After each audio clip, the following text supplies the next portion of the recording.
Yeah, it's another overreaction, and rightfully so. We like talking about fantasy sports. We love looking at the box scores, the yards passing, and the touchdowns.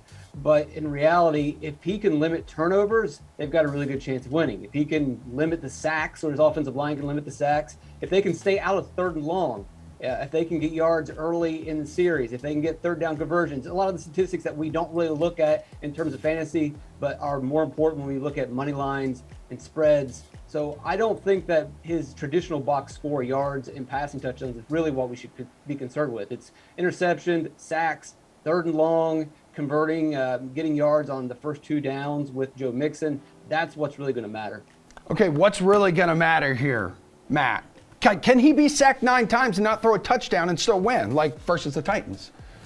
Yeah, the Rams are a lot better of a team than the Titans. Sorry, Jeff. But I think the Rams are a lot better of a team than the Titans. They're going to need more, but I don't think Burrow needs to have the monster box score game. And honestly, like if we see that Burrow had 350 yards, that might mean that something went wrong where there were some early turnovers and Burrow had to just pass a lot. I think what the Bengals are going to need to win is for Burrow to be efficient, to limit mistakes, to play well across the board, not to put up a huge box score line.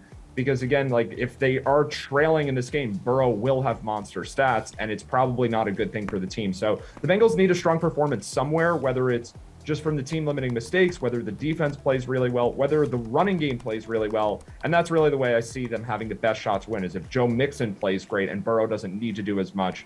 Because if Burrow keeps dropping back over and over again, we've seen what this Rams defense can do. That probably will be an issue for them. All right, Jeff, Matt says the Bengals need a strong performance somewhere. Does it have to come from Burrow?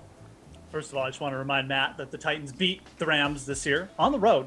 But no, I mean, look, this one is definitely an overreaction to me. It's a cliche in sports to say, oh, this team is winning in so many different ways. But like you look at the Bengals, that's actually exactly what they're doing.